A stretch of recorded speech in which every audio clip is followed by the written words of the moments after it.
बंदो कियां दीनी बहादुर बणिजी पियो जंहिंजो नालो अब्दुर्रज़ाक़ हुयो उहो मर्द मुजाहिद ॾिसिजे नथो जावेद जे सुखन सवाब जे लाइ क़ुरान जो जलसो आहे दियो जेको माह मुबारक मिठड़े में पंहिंजे मालिक खे प्यारो थियो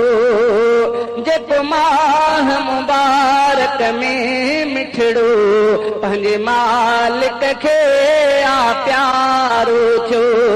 जावेद जे सुखन सवाब जे लाइ क़ुरान जो जलसो आहे दियो जेको माह मुबारक में मिठड़ो पंहिंजे मालिक खे प्यारो थियो इनाम शहादत जो माणी मेहमान थियो हू जन्नत जो ॾिनो मौला तंहिंखे मान ऊचो आहे आला इज़त अज़मत जो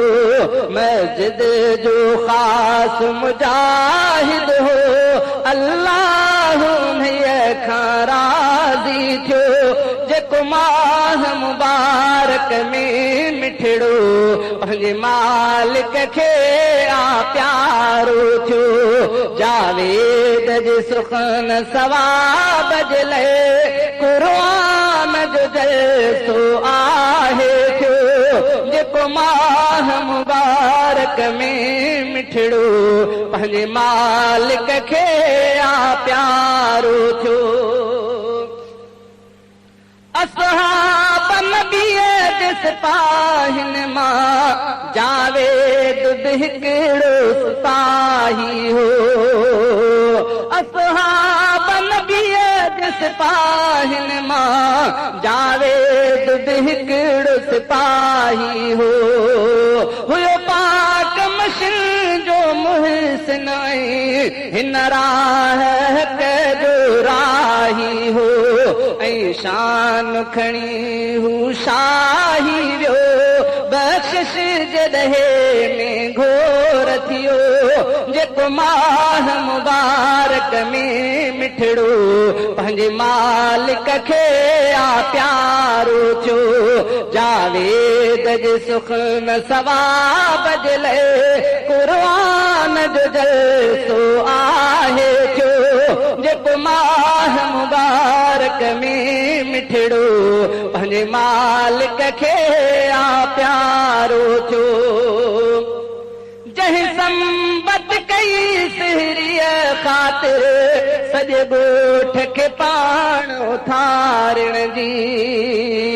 ऐं जागी रोज़ेदारनि खे कई कोशिश रोज़ रखाइण जी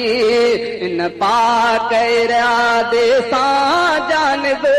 इन पाक इरादे सां जेको माह मुबारक में मिठड़ो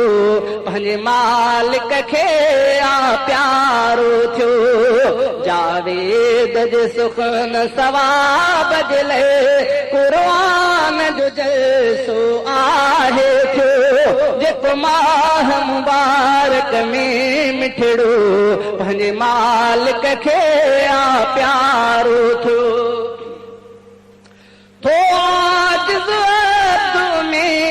करे अल्लाह उन्हीअ खे पूरो करे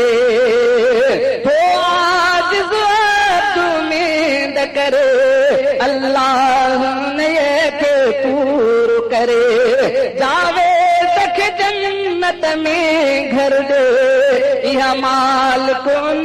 ते मेहर करे लेकिन नेकन जे मथां अल्लाह मिठो केॾो हर दम आहे राज़ी छो नेकनि जे मथां अल्लाह मिठो केॾो हर दम आहे राज़ी छो जेको माह मुबारक में मिठड़ो पंहिंजे मालिक खे आ प्यारो छो जावेद जे सुखन सवाब जे लाइ क़ुरान जो जलसो आहे छो जेको माह मुबारक में मिठड़ो